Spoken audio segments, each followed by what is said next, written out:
So, good morning, everyone, and welcome to Big Data today. We are very happy to have a guest today, Tristan Behrens, also known as AI Guru. Many of you may know him from LinkedIn and his posts on generating music, and you've really been a pioneer in Gen AI, generating more than text. And I know Tristan for many years. He had numerous roles in industry at Volkswagen and others, and now works as a consultant, freelance consultant for the last 6 years, 7 years, something like this. And we're very happy to have him here. He will talk about generative agents, and the lecture will take 35, 45 minutes, something like this. And you'll also have plenty of opportunities to ask questions. So the floor is yours. Well, thank you very much. Hello. So great to be here today, Patrick. Thanks a lot for the kind invitation. Generative agents. I have to admit that today I feel a little nostalgic. As you can tell, I'm a little older than you. Someone told me I wanted to be a games engineer. So someone told me I should do a diploma in games engineering, or well, computer science back then. I started in 2001, and while I was scouting the market, what can I do with a diploma in AI? My PhD supervisor asked me, do you want to do a PhD in artificial intelligence? And I defended my thesis in 2012. Completely different time, completely different age. I mean, invitation to you, think about how did your life look like in 2012? How did your personal computing life look in 2012? Maybe you know this from AI, what happened in 2012. What was the AI situation? In my talk, I will first, introduce a little agents and how they looked like when I was a kid. And then I tell you how agents look like now, which is a critical plot point, which I like because, the threshold to doing these things is rather low. Multi-agent contest. Oh, those were the days. Those were the days. I was co-organizer of the multi-agent contest 4 or 5 times, I can't remember, at Clausthal University of Technology. It started in 2005, and the idea is we were the hosts, we provide a simulation, so some sort of game, some challenge in it, and people from other universities were tasked to implement their own agents, connect them with this environment, solve the task while being better as the other competitors. Straightforward, 2012. And why? Because back then we believed that, agents are cool to do math with them, to do logic with them, but we have to put them in application. Because back then people already said that, AI has lots of theory and now we can go into implementation. I think I started with that one. Very straightforward, simple simulation. You had a grid. On the grid, you had cows, simulated animals. They behaved in some sort of flocking algorithm. And you, as an agent provider, implemented cowboys. And the goal was you organize your cowboys in some patterns in order to push the cows into a corral, a specific place on the map. And this will give you some points. Later, we did some conquering on Mars, where someone found Mars and you should occupy things. Well, and again, challenge was, you see a little from the simulation, you have to think, you have to organize with the other agents, and then you have to solve the task.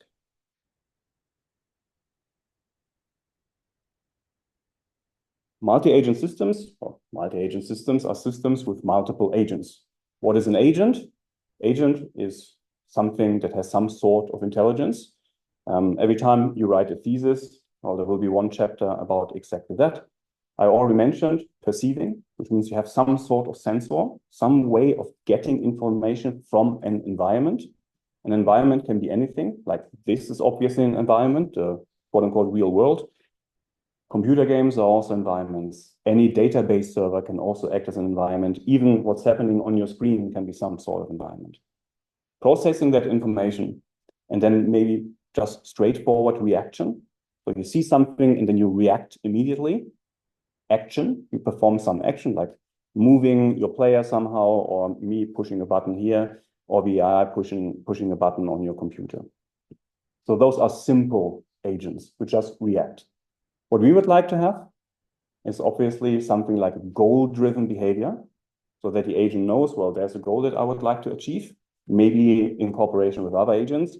And also, well, there is some way to achieve the goal, which means some sort of plan that the agent has to generate. And those are the more sophisticated agents. So between perception and acting, there's usually something, either something very simple, as a simple reactive rule, or there is even planning, goal-directed planning involved. And usually you would also say that different agents, they have different capabilities, different tools that you can use, maybe even different personas. And we are interested in emergent behavior. You create a couple of agents. You don't exactly implement what they are supposed to do in every situation. You give them some capabilities, skills, tools, and they organize themselves. And then you see behavior happening. So out of some rules, something a little bit more sophisticated. When I was young, we talked a lot about so-called BDI agents. So we're still in the past, has a little relevance to today. It's a little diminished, but still something nice to talk about. Beliefs, desires, and intention. It's a little philosophical, more logical, where you have beliefs, that is what the agent knows about the world. You have desires, those are goals that you would like to achieve. And you also have intentions, which are plans derived from what you are able to do.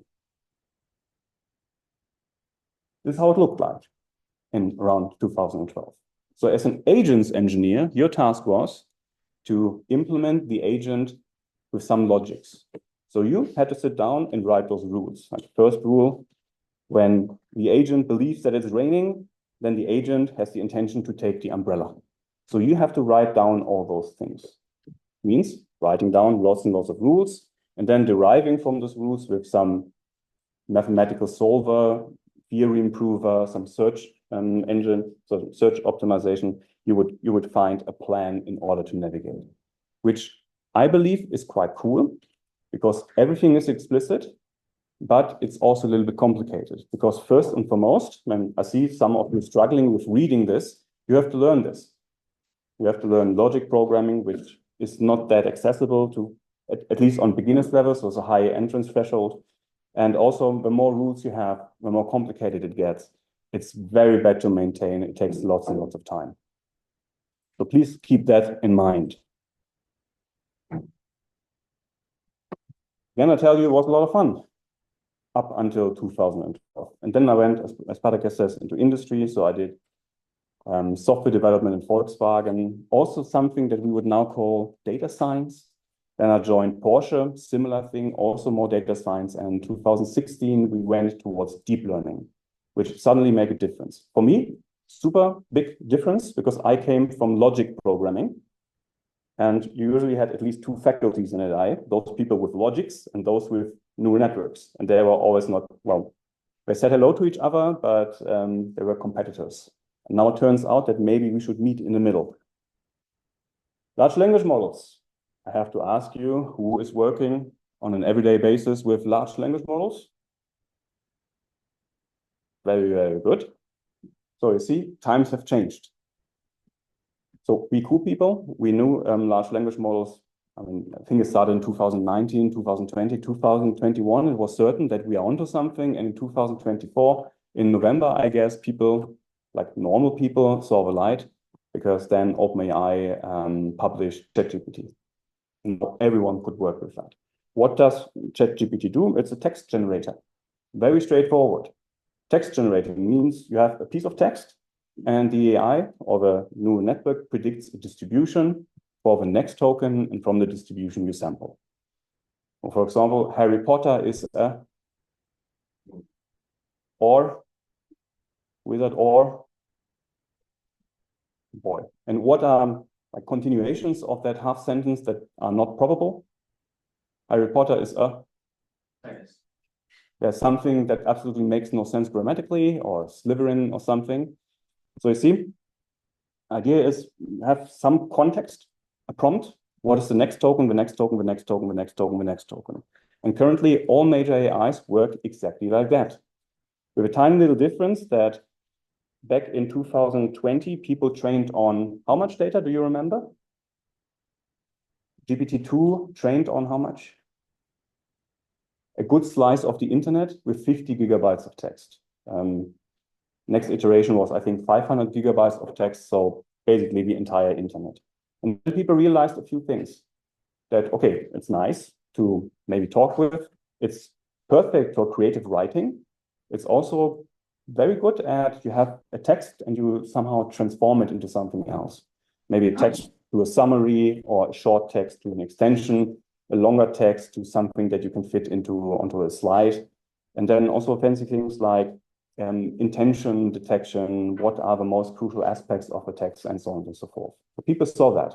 And people also saw that somehow it could generate programs, Python, C.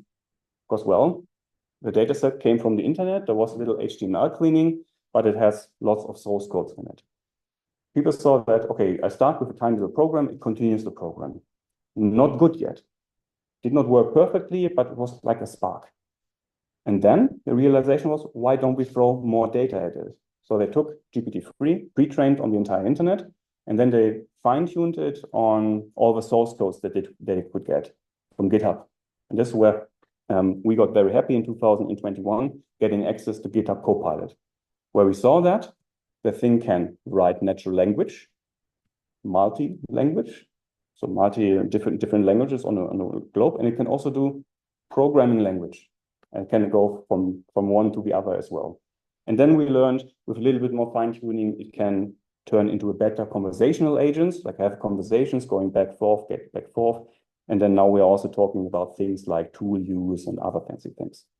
So trained on lots and lots of data, perfect for text understanding. There's also notions of zero-shot and few-shot learning. Zero-shot learning means that probability is very high, that you just ask your neural network to solve a problem, it solves it immediately. If it doesn't work, you do few-shot learning, you provide a couple of examples, not that many, just a hint. Like, how is the output going to look like? What are like examples in the space of possible solutions?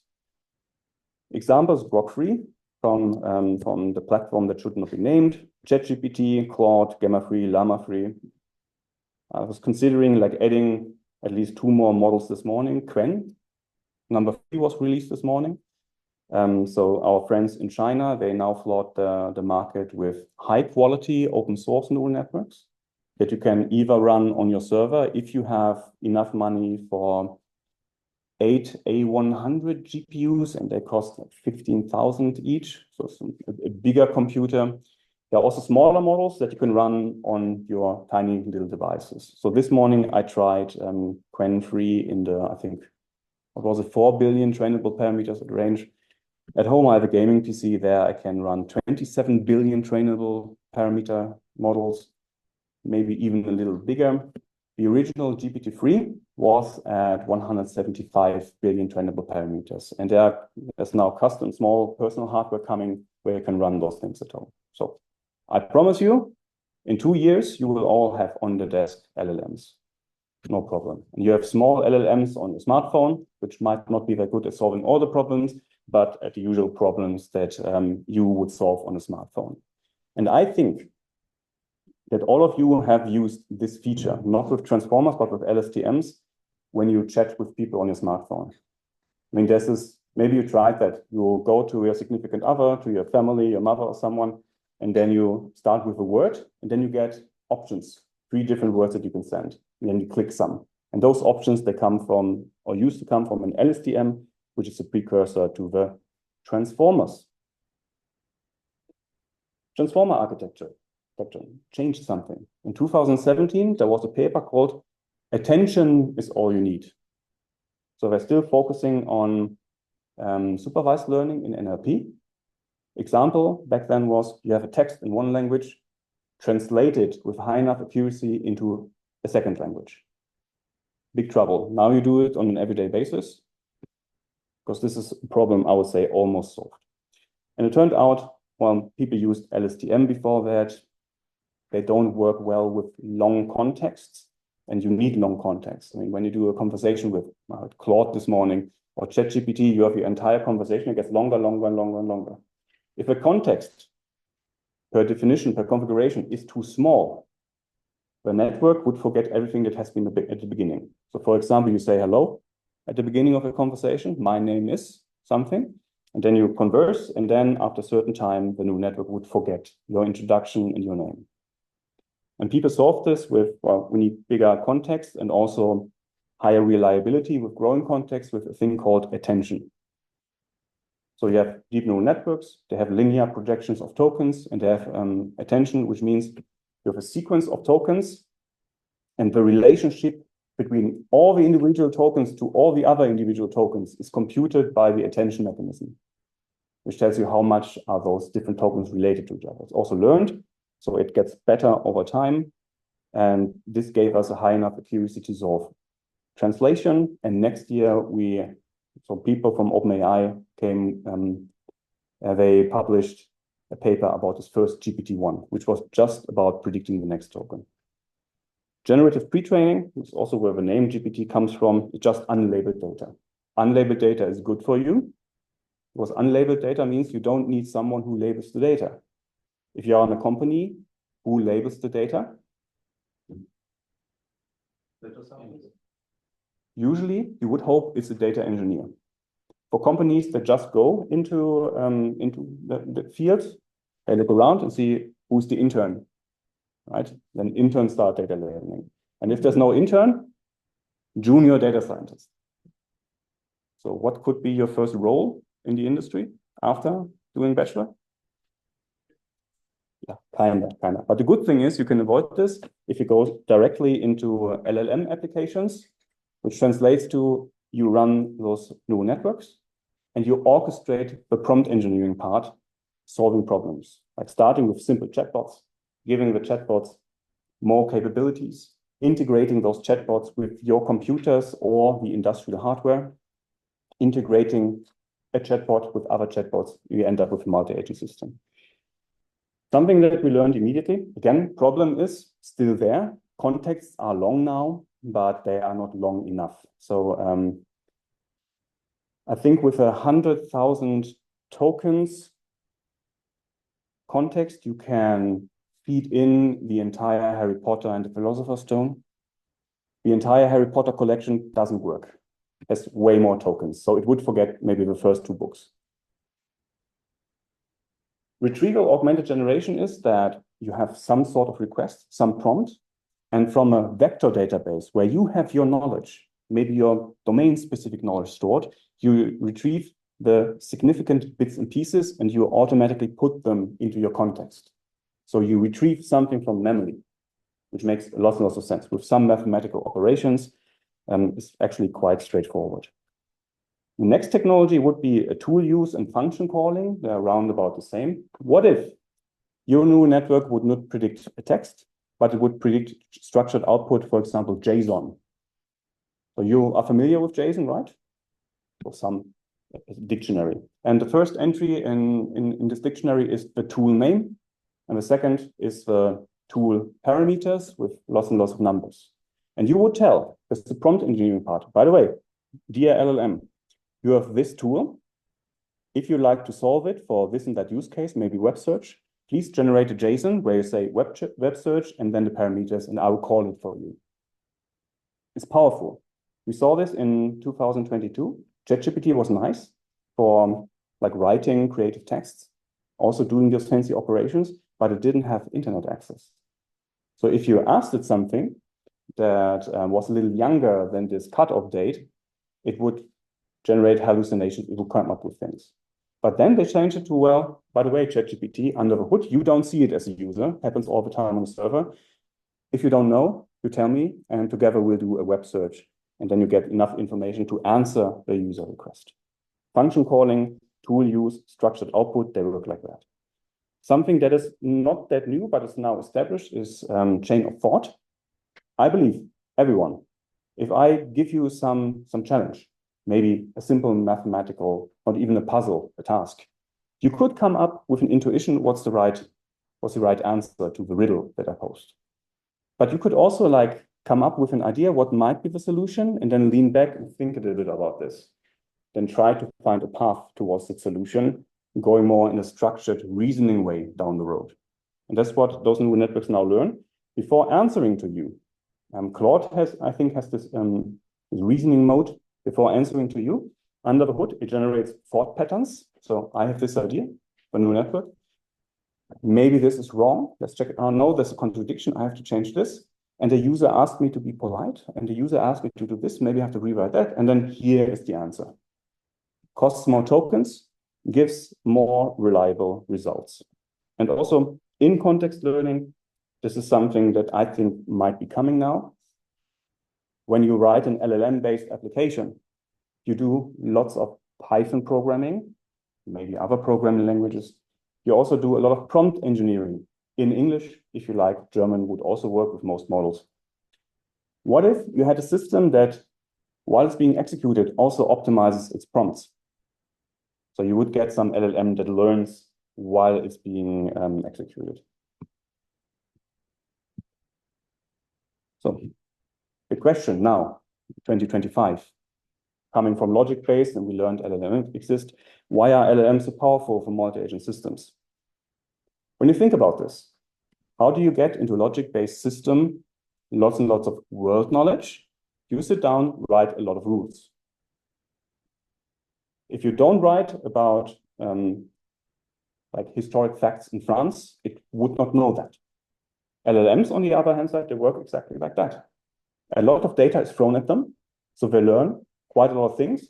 And then via prompt engineering, you restrict them to a specific domain. So you already have access to a lot of data, to a lot of knowledge. Next, natural language interface between agents. I like this a lot because everything that they exchange is based on natural language. So they actually leave a trace of lots and lots of sentences and tokens and entire paragraphs that you can read. Which is perfect because, well, you all can read programming languages. You know how much a hassle it is. What if that from time to time, you also read some output by an AI that is just written in natural language? It's very, very accessible. Reasoning capabilities are flexible. Logic-based systems have not so flexible reasoning capabilities. So it's more like continuous space. Ambiguity and uncertainty. Well, you know, natural language is a prime example of being ambiguous and uncertain.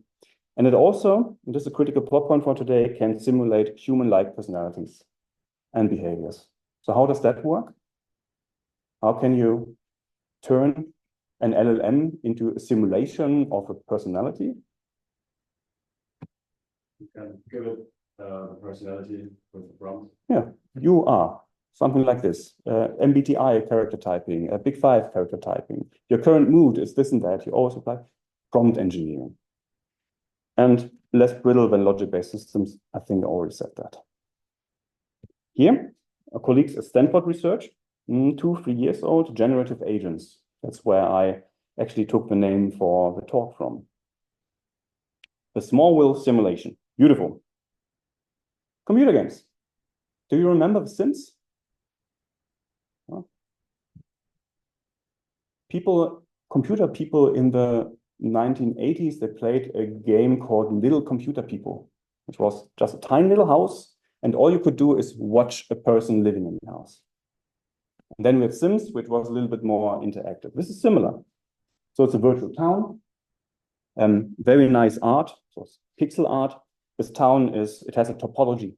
So it's a town itself. In the town, you have houses, you have co-living space, houses for living, a bar, a cafe, a college, grocery and pharmacy, supply store, park, houses, more houses, a college dorm, everything you need. And each house, each building also has, on a different level of abstraction, rooms, bathroom, kitchen, common room, bedrooms, garden. And each room has, well, agents could be in there, but also objects to interact with, like The Sims. Big difference? No, actually, it's not that a big difference. Inside this simulation live, and I might be mistaken, I think it's 25 different agents. Different in the sense that those 25 have different personalities, different prompts. Your name is, you do this for a living, you are married to, you are that old, and so on and so forth.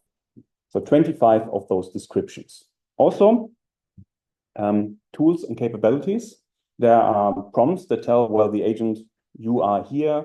This is how the map looks like. This is where you could go right now. If you like to go, then you execute the go action. If maybe you meet someone, you can engage in communication, you can talk. So everything for facilitating that behavior goes into the prompts.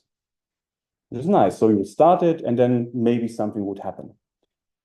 A crucial point is there is one persona, a single persona in this environment, which has one more entry.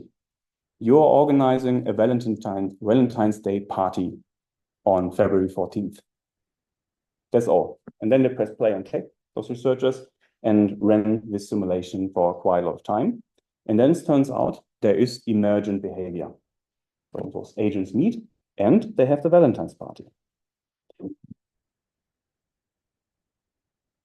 Important detail is, as I've already spotted, the reasoning engine inside those agents is an LLM. And back in those days, GPT 3.5 Turbo, I don't think it's available anymore in the API. So it's an older one with a couple of nice features that we now have missing.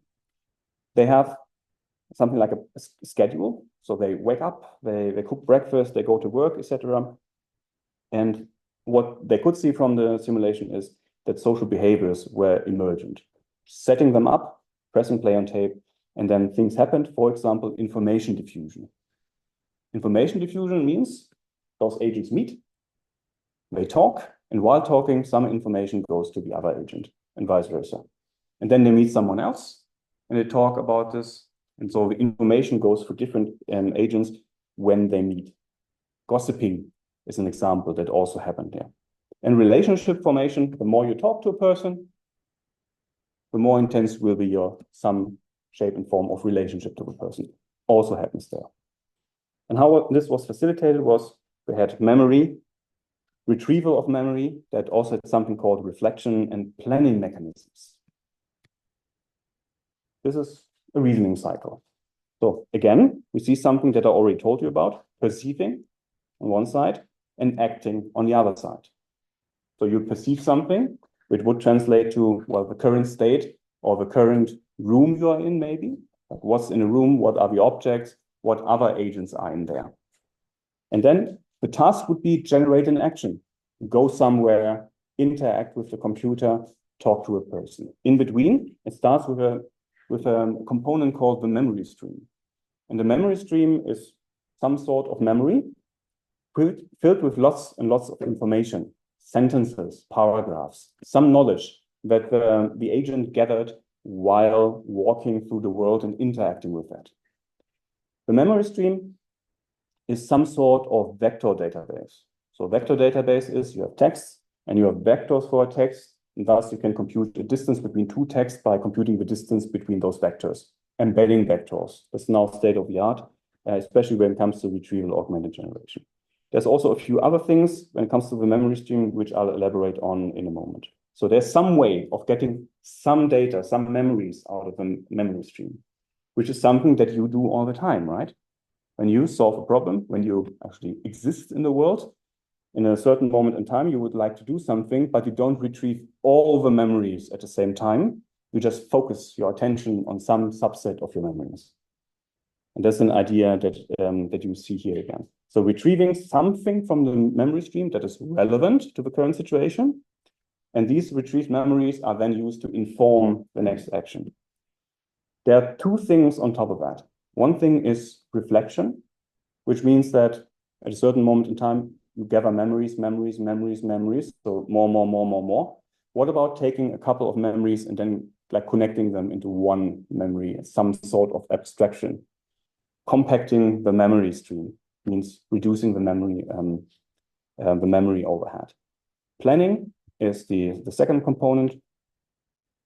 You are here. You would like to go there. What would be a plan? Would be a plan to get you from A to B. It happens all the time inside those agents. Very important. Planning, retrieving, reflecting is all facilitated by LLMs. As a reasoning engine or cognitive engine.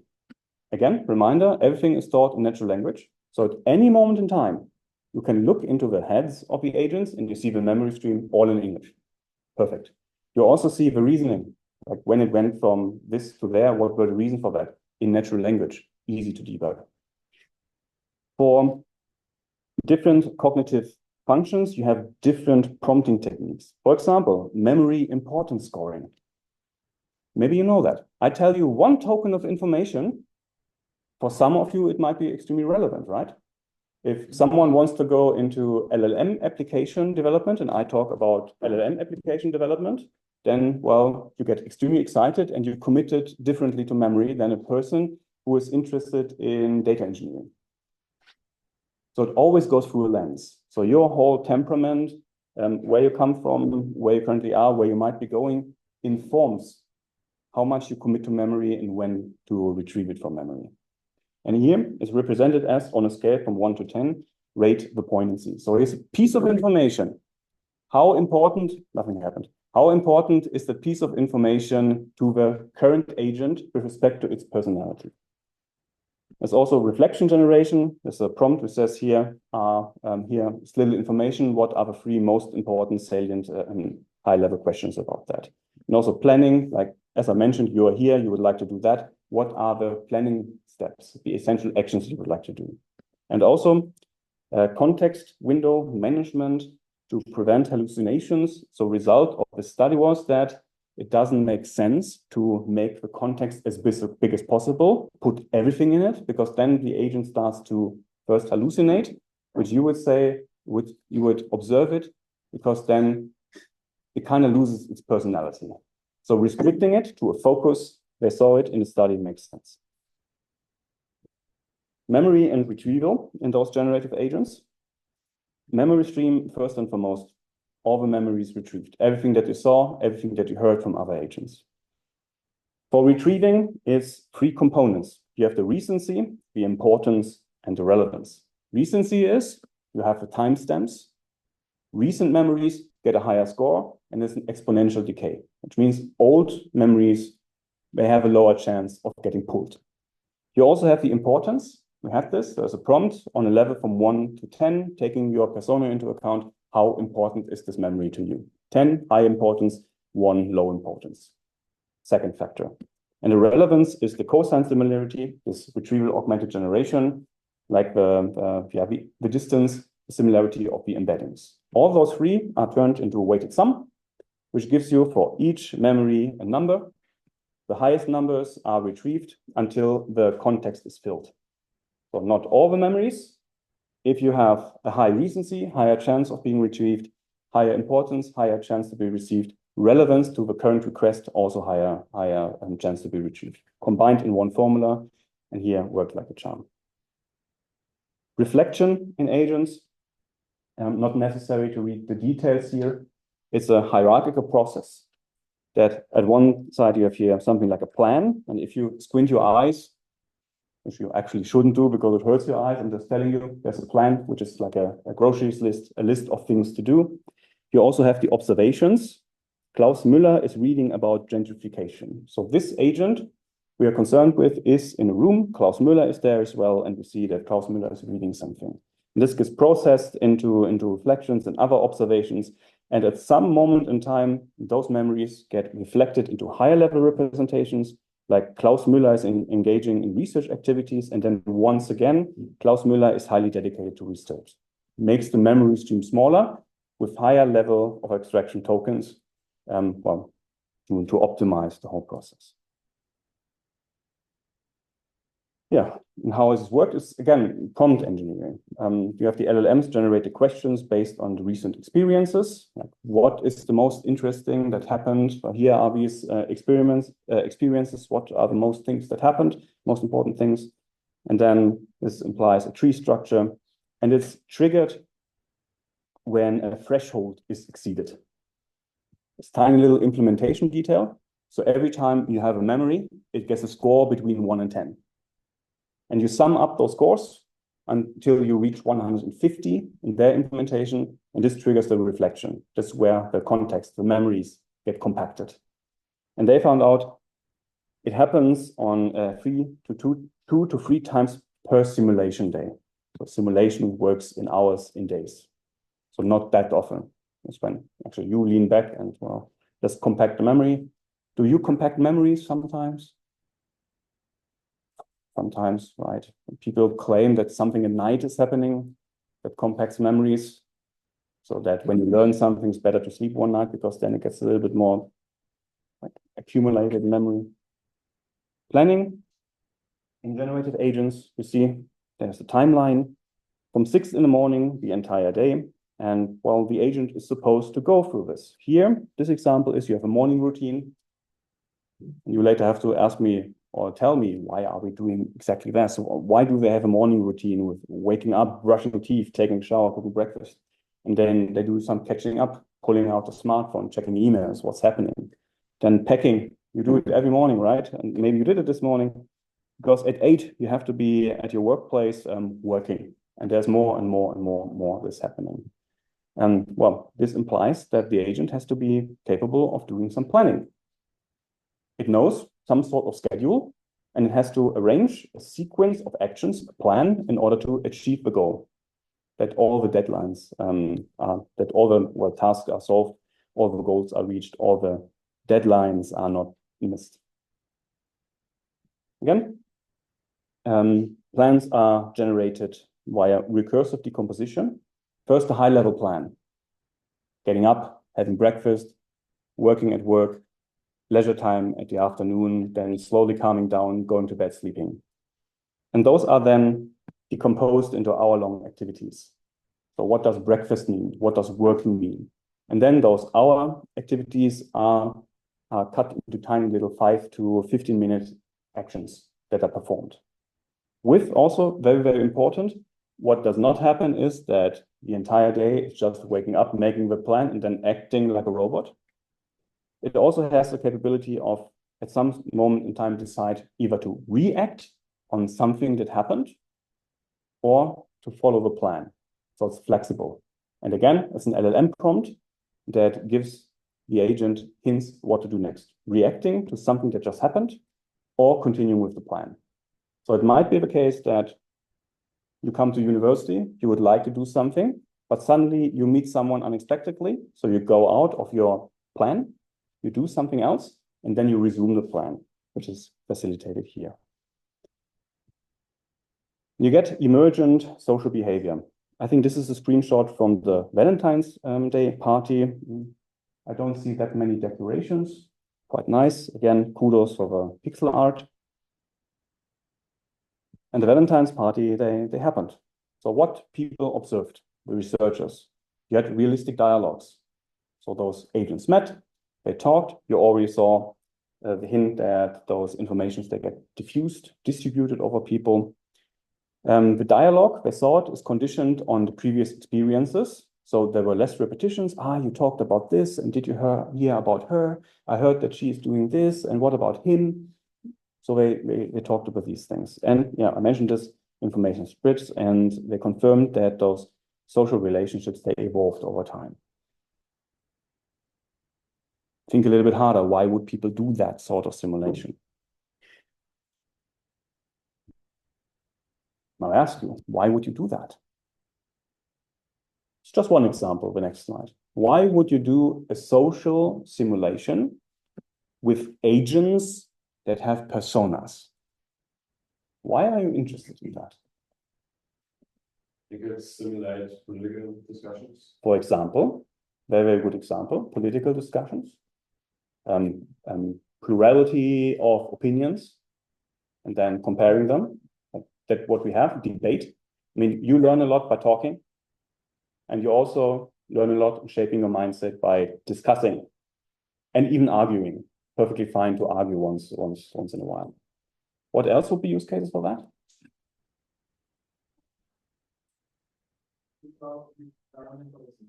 Right. It's something that newspapers are interested in. Here's an article. Like, how good would it perform with our audience that we have simulated with that?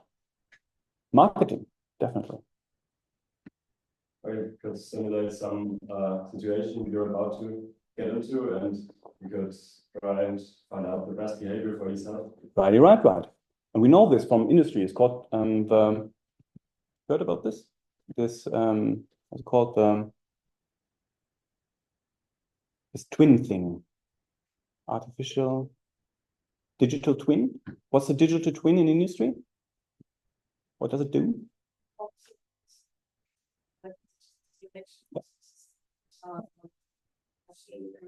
Yeah. And as, for example, predictive maintenance or on how different setups work. Exactly. So you have a virtual entity simulating a real machine. It's always like 2 minutes in the future. And once the simulation breaks down, goes up in flame, you preemptively stop the actual machine. Predictive maintenance. For people similar, I wouldn't do that, Dave. Maybe it also would be nice to simulate some things before acting. Do you have more ideas what you can do with those social spaces? Try like for rehabilitation, like some patients from psychiatry, which trade is like not the issue, but problematic in terms of social. Exactly. There's one more thing that I just give you as an example. There's an interesting documentary, I think called Afterlife, which is also about cloning personalities that are dead. I personally try to not even touch this topic with pincers because, well, lots and lots of ethics. I'm just telling you that there are companies who are actually doing that. Medical applications, agent clinic, another paper down the road, maybe 1 year after generative agents. What about simulating a clinic? So medical environment. So medical context means it's a different domain. It's not Valentine's Day party. It's not about having a daily schedule where we go to work and some gossiping is happening. It's more about, well, you would like to do maybe medical diagnosis assistance, patient simulation. We talked about this in a moment. Medical education and training, cognitive bias mitigation, and clinical decision making. Things that you are concerned about when you are in a dedicated, in this case, medical domain. Here you would have different agents, maybe with different personalities, definitely with different tasks that they do, different skill sets. Agent clinic, multimodal agent. Multimodality in agents, what's that?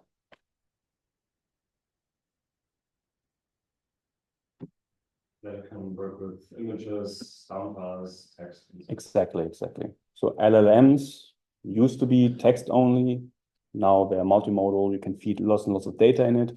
What is now coming is video understanding, picture understanding is quite good. Sound understanding is also there. People are still working on that. Also, multilingual, different languages, happens all the time in the clinic. Also, most interesting is some sort of tools. Like in the medical domain, I hope that your doctor doesn't ask ChatGPT all the time.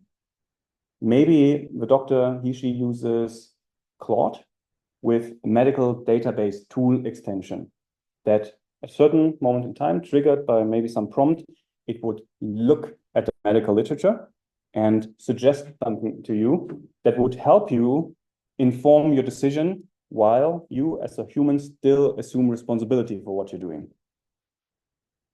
And there are PubMed, it's a database, well, Wikipedia when it comes to medical, maybe it's a good entry point. Also medical libraries, all the books that you can have, maybe in a shape and form of a vector database, retrieval augmented generation. Yeah, here's an example. Quite a lot of pictures in here. You would assume there are different human languages. There are different LLM backbones. This is the OpenAI logo. This is the Mistral logo. So an American model or a French model. Now there are even more models you can use.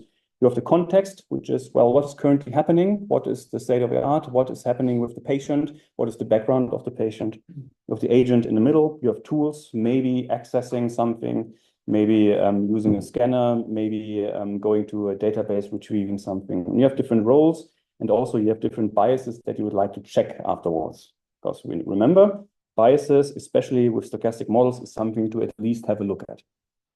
Here's an example as a medical case report, 2 months after discovering that his son was suffering from leukemia. And now the father is suffering as well, which is completely understandable. Sleep deprivation, lethargy, headache, and so on and so forth. This goes into an agent case template.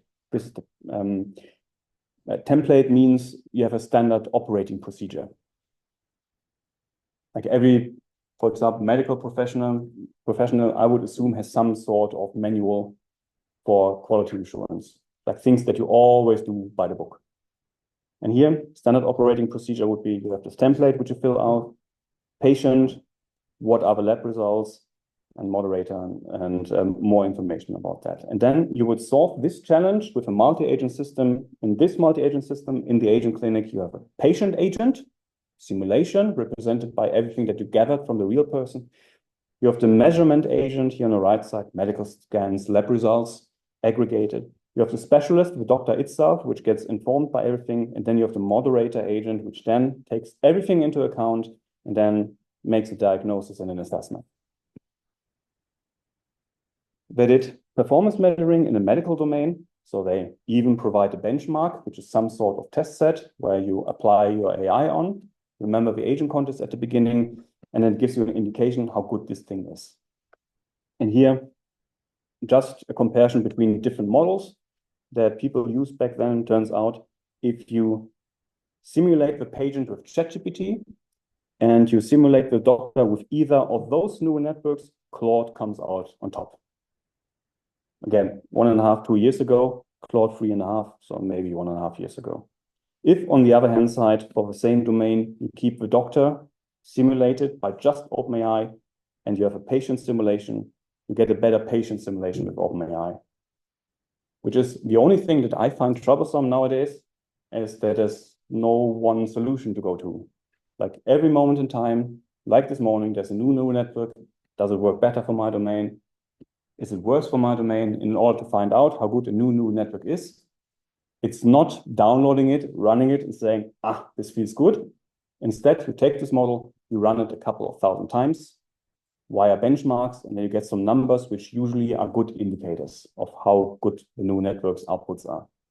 So still something that we have to do, preferably not manually. Those things are automated.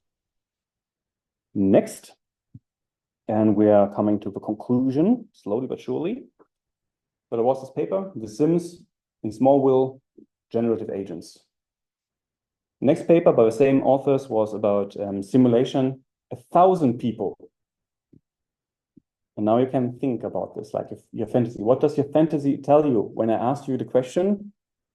Like, how would you clone your own personality in order to be injected into an LLM? What would you have to do?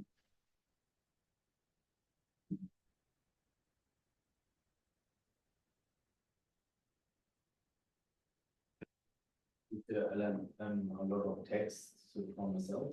Right. Take, for example, personality tests like 16 personalities or Right. Yeah. Or even Big Five. Right.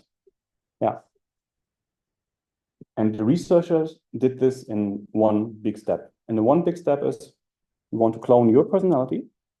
You would sit down for, in a total of 2 hours. Total means you can take breaks, maybe a couple of days breaks, and you do an interview. So there's a questionnaire which asks you lots and lots of things.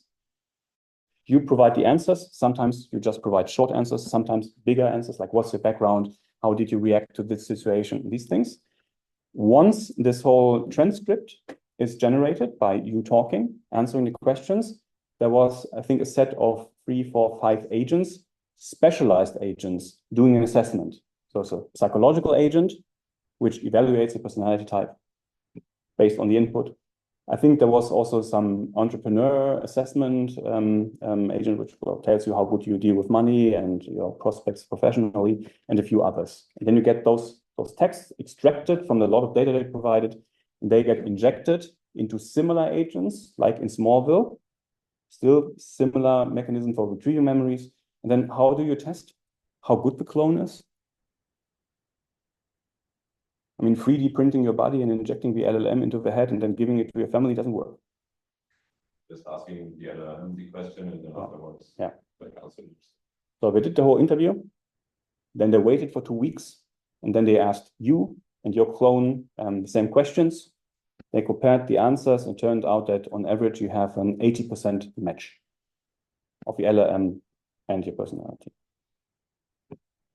2 hours of training, like 2 hours of information. Yes, 80%, not 85. So yeah.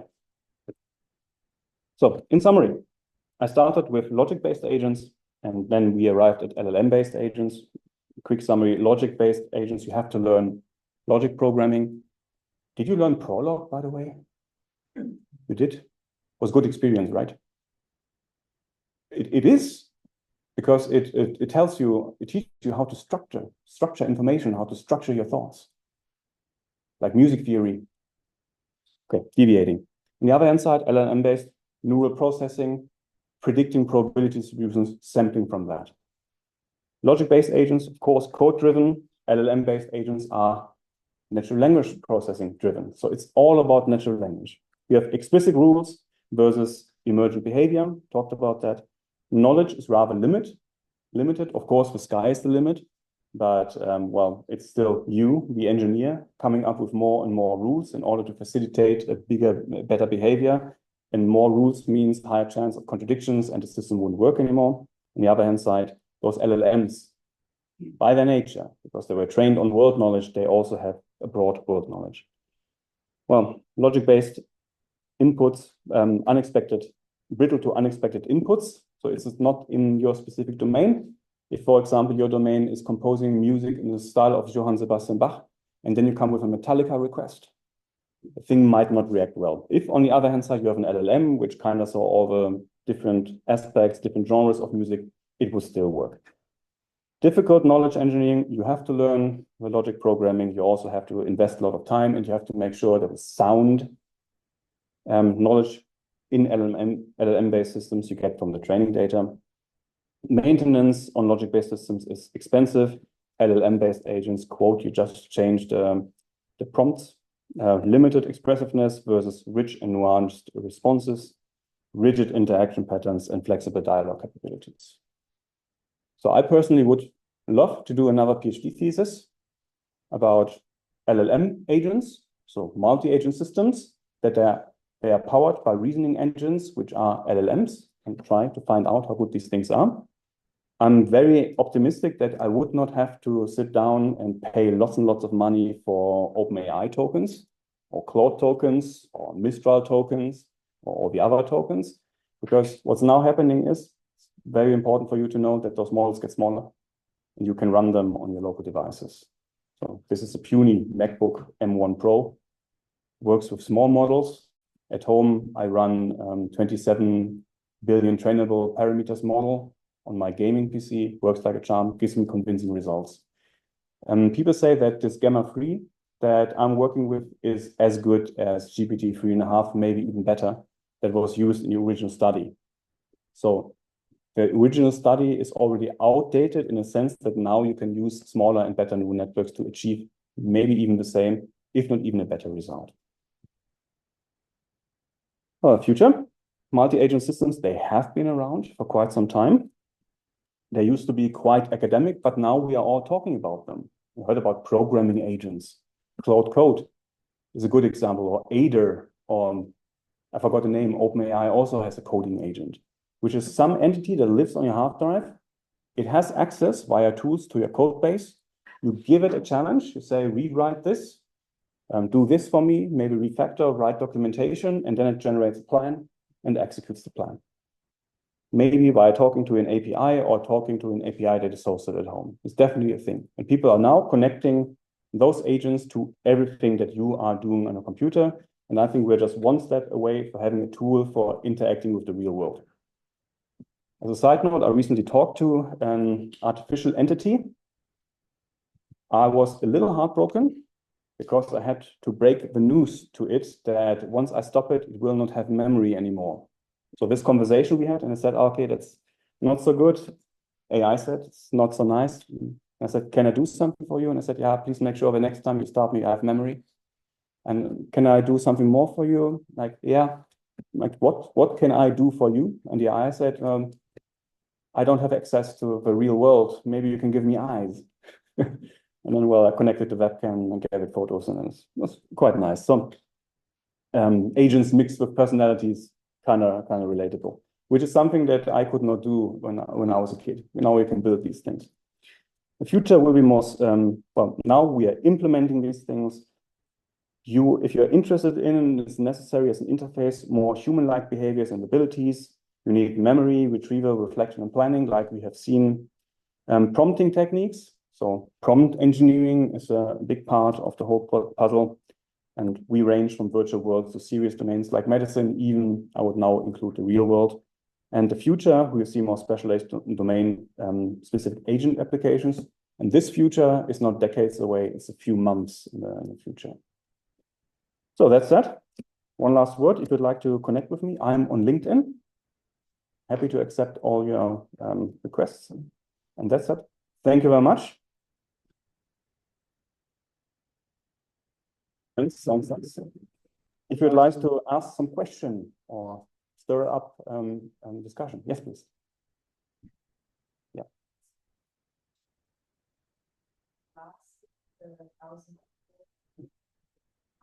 Yeah. The big factor that if the person self reports, it's not necessarily their true personality. Like, for example, I would tell them Maybe you can just summarize the question because okay, might not hear that. The question is that if you talk to anyone, that you might report something that is different from your actual personality, right? Yeah.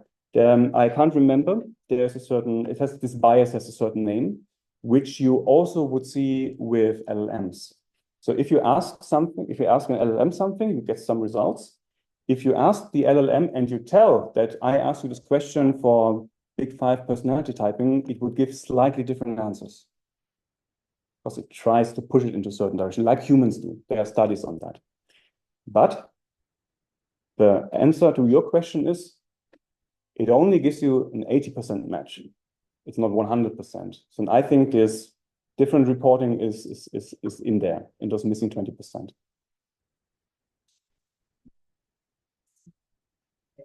A small society level. Yes. Did they factor in the fact that people are going to lie, or at least not report the full truth of their personality?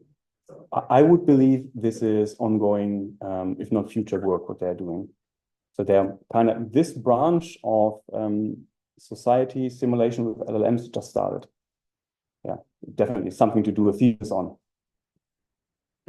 Yes? Is there a way to make these simulations reproducible, since it's not really that deterministic if you start from a distribution? From an engineering point of view, yes. You just have to fix the random seed of the random number generator. Yeah. You would hope, if you run the simulation a couple of times, that you would somehow have like similar outcomes, but maybe not the same way towards the same outcome. So if you run this simulation of Valentine's party, the party will happen, which is your goal. Maybe not the same people would attend. Maybe the whole planning towards the party would have looked different, but the outcome is similar. Yes, Shad. Yeah, so my question is like also the same simulating part. If someone like, for example, we did this to someone who would have a very high intellect, like someone like Einstein or maybe Isaac Newton, but also the 80% is enough to do the way he's thinking that he was thinking, maybe that us with different things in the future. For example, like if his personality is the same and his way of thinking is the same, to make different approaches to the things that we discovered. My interpretation of your question is like, it could be like how much failure or success would you expect when simulating different persons, which kind of reduces to like, what is a person? What is your personality? Like, is it a book? Is it a 2-pager? Here they actually do a 4-pager at the end of the day, which is a highly philosophical question, which I would say there's something to debate, but I don't have a straight answer to that. All the bias can be managed, because like in this sense of simulation, you can like evaluate philosophical and political questions. Yeah. But there's always a bias when we train models because of what the quantity of data in one side or the other. Right. So 100%, as we all learned, there's always a bias in any statistical system that you have. The question is how to detect when you should mitigate the bias, like what are the countermeasures. There's a certain bias that I'm currently kind of running into. And the bias is, those LLMs, they are trained of being very, very helpful, but okay, they are still trained on being helpful. They were trained to be reactive without doing that much planning. The planning part is now there, they do the planning. But they try to be very, very friendly. What if you have you simulate a political discussion? Sometimes you need disagreements in that. You have to go from discussion, debate, to arguing. Well, that's how we do. It's okay to argue. If in the end you still manage, very important to shake hands.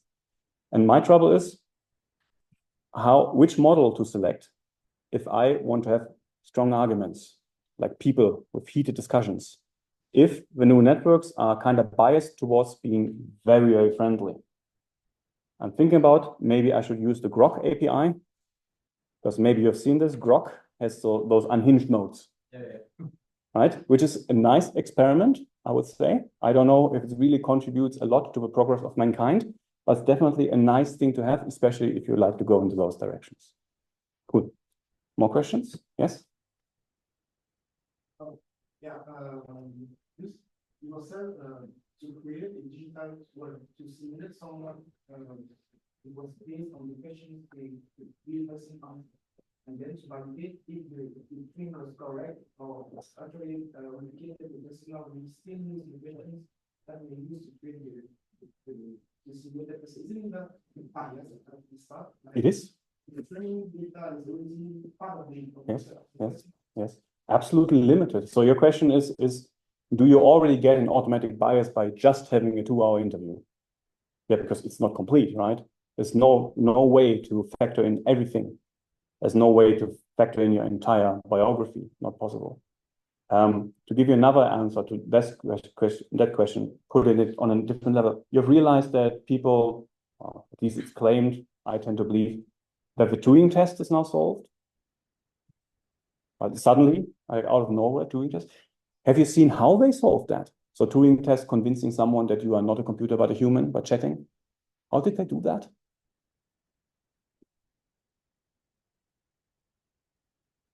They took an LLM. They had a specific prompt. And the prompt was, you are a 19-year-old something student, kind of restricting the personality. Also, you answer in rather short sentences and you make occasional mistakes, spelling errors. And here is some trivia from the last 2 years, like what happened in politics, which songs were famous amongst the populace.